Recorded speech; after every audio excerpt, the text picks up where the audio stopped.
Đây là Valentina Tres Palacios Hidalgo, một DJ trẻ tài năng với tương lai rộng mở, rạng rỡ trong những hình ảnh cuối cùng trên mạng xã hội. Cô say sưa với đam mê của mình, khuấy động đám đông bằng những giai điệu sôi động và chia sẻ thông điệp đầy cảm hứng. Giới hạn chỉ tồn tại trong suy nghĩ khi ta dám theo đuổi đam mê. Nhưng chỉ vài ngày sau, thi thể của cô được tìm thấy bên trong một chiếc vali lớn bị vứt bỏ ở một thùng rác giữa thủ đô Bogota. Từ một tương lai rực rỡ, cuộc đời cô gái trẻ bất ngờ khép lại trong bi kịch. Điều gì đã dẫn đến sự ra đi thương tâm này? Kẻ thù ác tàn nhẫn là ai? Các bạn đang theo dõi kênh Văn Tùng Siêu Kỳ Án và mình là Tấn Khoa. Nếu các bạn yêu thích phá án và những câu chuyện trinh thám hấp dẫn, hãy để lại một like và subscribe để ủng hộ cho Văn Tùng Siêu Kỳ Án nhé. Còn bây giờ, mời các bạn theo dõi vụ án hôm nay. Valentina Tres Palacios Hidalgo sinh ngày 16 tháng 12 năm 2001 tại Bogota, Colombia, là con gái của bà Laura Hidalgo và ông Giovanni Tres Palacios. Cô có một người anh trai tên Daniel Felipe. Sau khi ly hôn, bà Laura một mình nuôi nấng Valentina. Mặc dù sau đó bà tái hôn và có thêm 2 con, nhưng cuộc hôn nhân này cũng nhanh chóng kết thúc, khiến bà Laura lại trở thành mẹ đơn thân của 4 đứa trẻ. Trong hoàn cảnh gia đình nhiều biến cố, Valentina luôn là một người chị cả đầy trách nhiệm, hết mực yêu thương và chăm sóc các em, san sẻ gánh nặng với mẹ. Anh trai Daniel Felipe luôn nhớ về Valentina như một cô gái ngoan ngoãn, giàu tình cảm và hết mực yêu thương gia đình. Niềm đam mê âm nhạc điện tử đã nhen nhóm trong Valentina từ những năm tháng thiếu niên. Khi còn học phổ thông, cô bắt đầu khám phá và bị cuốn hút bởi thế giới sôi động của dòng nhạc này. Ước mơ trở thành một DJ chuyên nghiệp, được cháy hết mình trên sân khấu và chinh phục khán giả bằng âm nhạc mang đậm dấu ấn cá nhân, đã dần hình thành trong cô gái trẻ đầy nhiệt huyết. Để hiện thực hóa giấc mơ trở thành một DJ chuyên nghiệp, Valentina đã nỗ lực trau dồi kiến thức và kỹ năng ngay từ những bước chân đầu tiên. Tại Bogota, trong thế giới sôi động của âm nhạc điện tử, Valentina gặp gỡ Pablo Silva. Ban đầu chỉ là bạn bè, mối quan hệ của họ dần phát triển thành tình yêu. Pablo không chỉ là người yêu mà còn là quản lý, người đã khuyến khích Valentina theo học tại một học viện DJ danh tiếng. Dù tình yêu không bền lâu, họ vẫn duy trì mối quan hệ bạn bè và đồng nghiệp tốt đẹp sau khi chia tay. Sau khi tốt nghiệp phổ thông, cô vừa theo học tại học viện DJ, vừa theo đuổi ngành thương mại và kinh doanh quốc tế. Khởi nghiệp DJ chuyên nghiệp từ năm 2019, Valentina nhanh chóng gặt hái thành công với lịch diễn dày đặc tại nhiều quốc gia Mỹ Latin như Chile, Mexico, Brazil và Peru. Tài năng của cô gái trẻ được công nhận qua giải thưởng DJ nghiệp dư xuất sắc nhất tại Columbia Dance Awards, mở ra một tương lai đầy hứa hẹn. Năm 2022, ở tuổi 21, Valentina đang tận hưởng những tháng ngày tươi đẹp nhất của cuộc đời. Xinh đẹp, tự tin và luôn chú trọng đến ngoại hình, cô hiểu rõ tầm quan trọng của hình ảnh đối với sự nghiệp DJ. Sức hút của Valentina đã thu hút sự chú ý của không ít người. Tuy nhiên, định mệnh đã đưa cô đến với John Nelson Poulos, một người Mỹ 35 tuổi, thông qua một ứng dụng hẹn hò vào tháng 4 năm 2022. Bất chấp khoảng cách tuổi tác và địa lý, John nhanh chóng say mê Valentina và họ bắt đầu một mối tình lãng mạn xuyên biên giới. John Nelson Poulos sinh năm 1987 tại Mỹ và Ashley kết hôn năm 2009, xây dựng một gia đình tưởng chừng viên mãn với 3 đứa con. John luôn được xem là người cha, người chồng mẫu mực. Tuy nhiên, sóng gió ập đến khi con trai cả của họ, khi đó mới 4 tuổi, được chẩn đoán mắc ung thư. Dù cộng đồng đã quyên góp hơn 60.000 đô la giúp đỡ chi phí điều trị và cậu bé may mắn vượt qua bạo bệnh, nhưng áp lực cuộc sống đã đẩy cuộc hôn nhân của John và Ashley đến bờ vực thẳm. John đổ lỗi cho khó khăn tài chính, nhưng nhiều nguồn tin thân cận lại tiết lộ rằng ghen tuông và bạo hành mới chính là nguyên nhân thực sự. Năm 2019, họ ly thân và hoàn tất thủ tục ly hôn vào năm 2021. Hậu ly hôn, John nhanh chóng chuyển toàn bộ tài sản chung vào một quỹ tín thác ở nước ngoài, đẩy Ashley và các con vào cảnh túng quẫn khi mất đi nguồn hỗ trợ tài chính đáng kể từ số tiền quyên góp trước đó. Tự do và giàu có với vị trí cao trong một công ty đầu tư toàn cầu, John dường như chỉ còn mải mê tận hưởng cuộc sống độc thân. Anh ta bỏ mặc trách nhiệm với gia đình, chu du khắp châu Âu, rồi chọn Texas làm nơi an cư. Vào tháng 4 năm 2022, trong một chuyến du lịch, John gặp gỡ Valentina qua ứng dụng hẹn hò. Chỉ sau hơn một tháng trò chuyện qua ứng dụng dịch thuật, mối quan hệ của họ đã tiến triển chóng mặt. John mời Valentina du lịch cùng và cả hai quyết định gặp nhau tại Bogota. Sau 12 tiếng ngắn ngủi tại Colombia, cả hai tiếp tục hành trình đến Cancun, Mexico. Chuyến đi kết thúc, John trở về với công việc, còn Valentina quay lại với bàn DJ và cuộc sống thường nhật. Dù yêu xa, họ vẫn giữ lửa tình yêu qua mạng xã hội, cùng nhau vẽ nên một tương lai chung. Valentina giữ bí mật chuyến đi với cha, theo sự thống nhất với mẹ.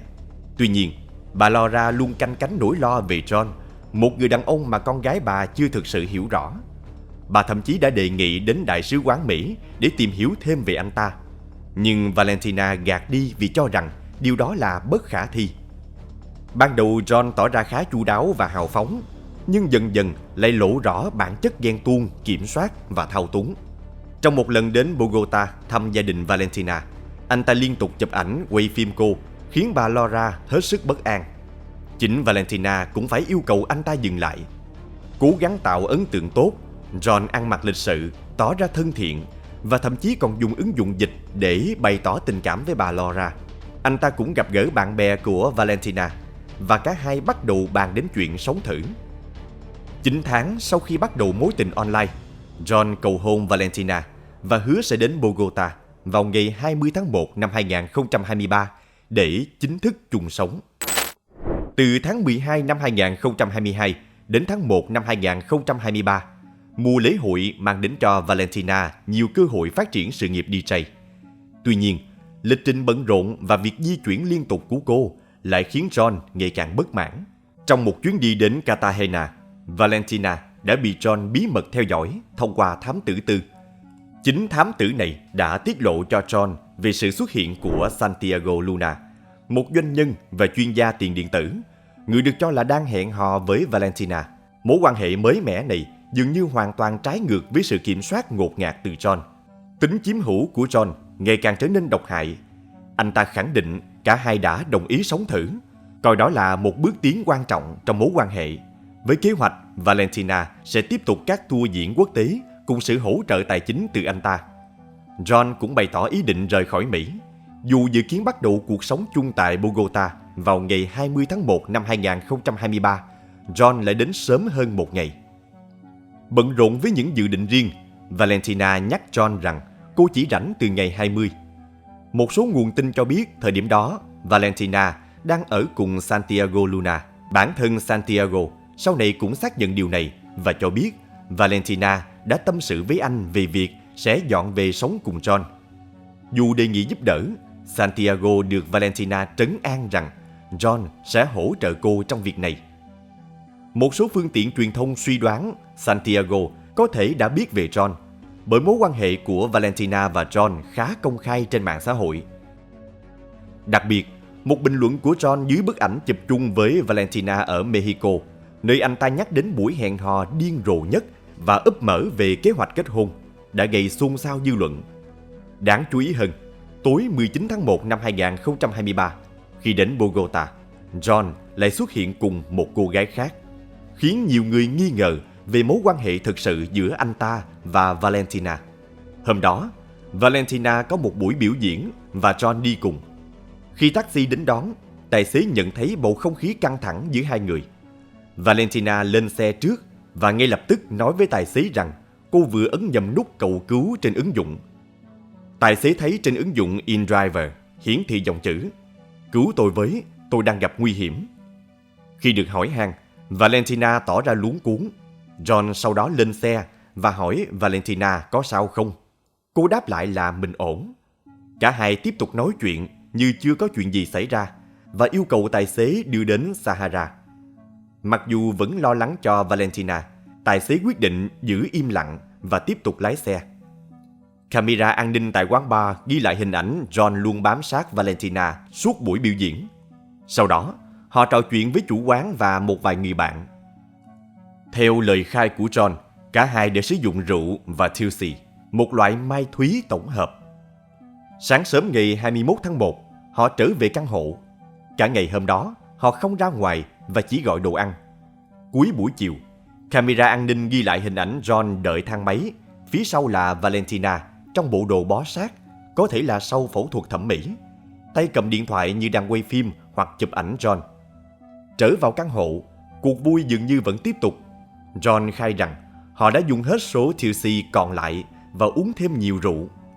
Tuy nhiên, những gì diễn ra sau hình ảnh cuối cùng của camera an ninh trong khoảng thời gian gần 12 tiếng tiếp theo vẫn còn là một bí ẩn. Theo lời khai của John, sáng Chủ nhật ngày 22 tháng 1, anh ta tỉnh dậy thấy Valentina bất động bên cạnh.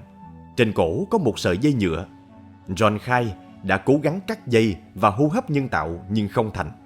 Anh ta cho biết mình hoảng loạn và không nhớ rõ chuyện gì đã xảy ra đêm hôm trước, ngoài những khoảnh khắc ban đầu liên quan đến rượu, mai thúy và ân ái. Tuy nhiên, thay vì báo cảnh sát hay gia đình Valentina, John lại có những hành động đáng ngờ.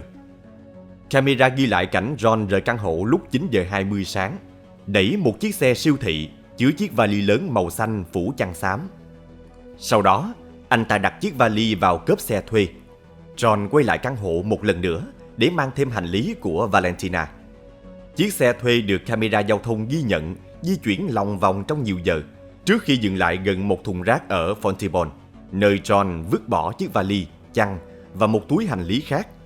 Cuối cùng, camera ghi lại hình ảnh John tại sân bay El Dorado, dường như chuẩn bị rời khỏi Colombia. Chiều Chủ nhật, một người nhặt rác bàng hoàng phát hiện một cảnh tượng kinh hoàng trong thùng rác.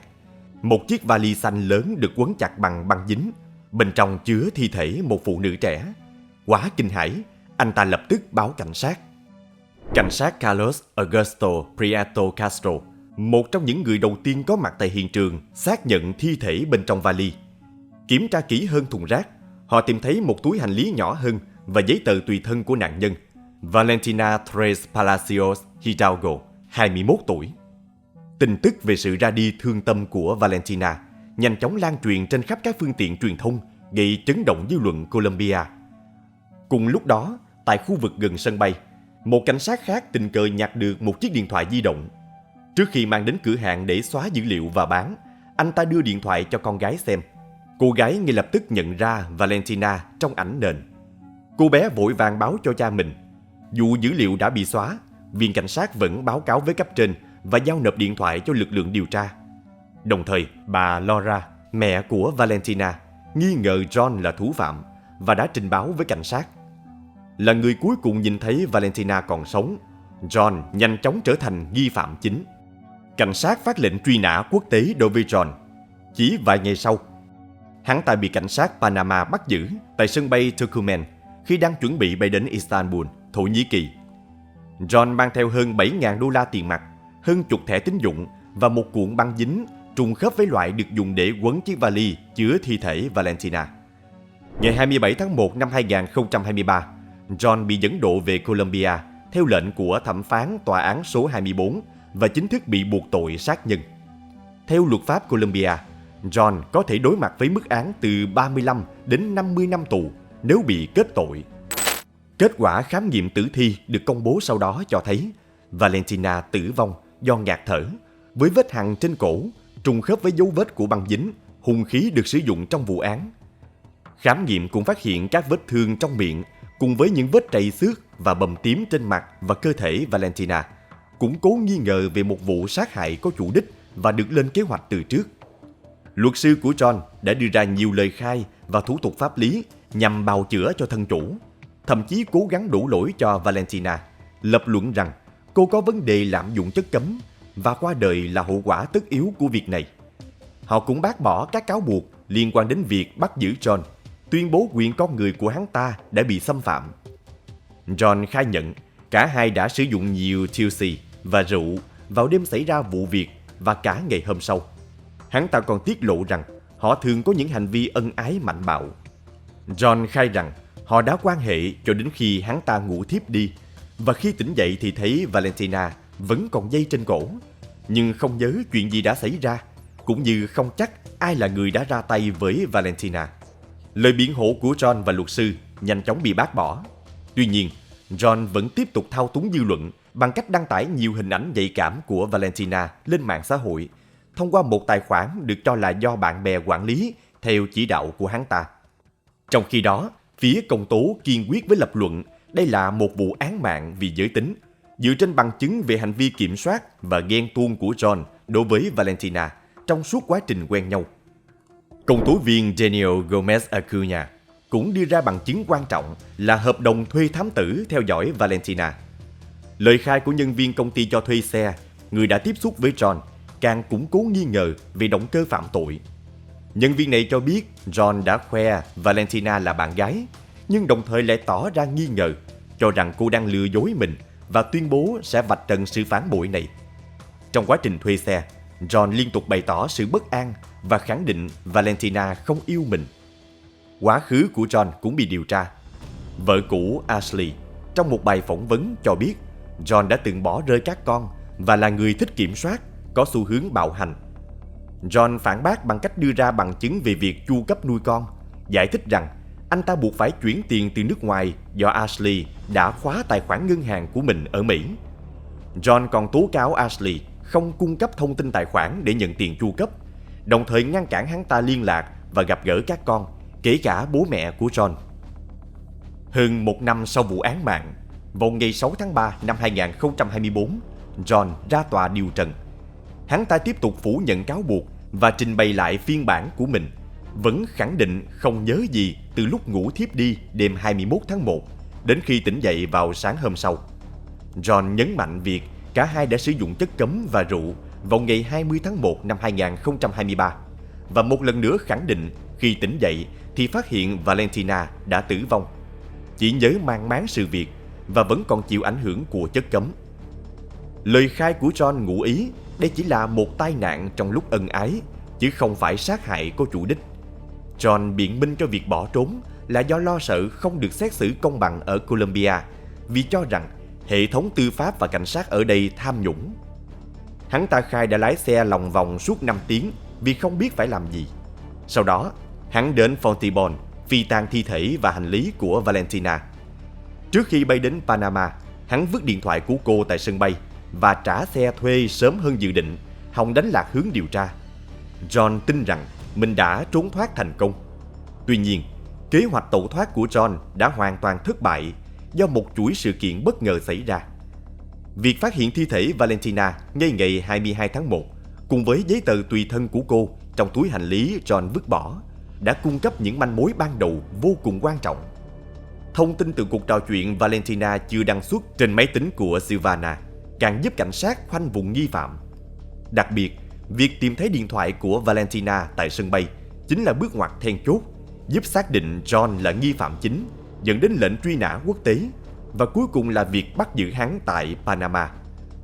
Điều tra sâu hơn, cảnh sát phát hiện điểm đến cuối cùng của John có thể là Montenegro, một quốc gia không có hiệp ước dẫn độ với Colombia và Mỹ.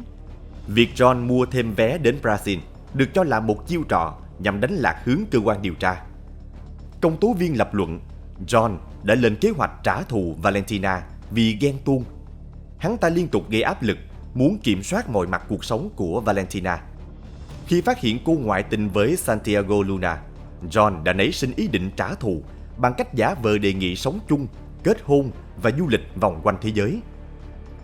Trong hơn một năm John bị giam giữ, quá trình tố tụng diễn ra đầy khó khăn với nhiều lần trì hoãn do luật sư của hắn tìm cách kéo dài thời gian. Phiên tòa chính thức bắt đầu vào tháng 4 năm 2024. John một mực phủ nhận tội sát hại Valentina, nhưng bằng chứng cảnh sát thu thập được đã đủ để buộc tội hắn về tội sát nhân và phi tang chứng cứ.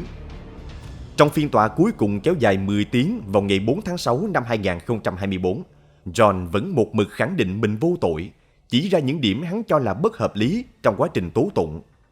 Hắn xin lỗi gia đình Valentina, khẳng định mình chỉ muốn giúp đỡ cô và gia đình. Minh chứng bằng một tin nhắn từng gửi cho Valentina: "Anh sẽ lo cho em và gia đình em, hãy tin anh." Tuy nhiên, gia đình Tres Palacios hoàn toàn bác bỏ lời xin lỗi muộn màng này. Với hơn 900 bằng chứng, bao gồm video, hình ảnh và tài liệu, công tố viên đã chứng minh được hành vi phạm tội của John.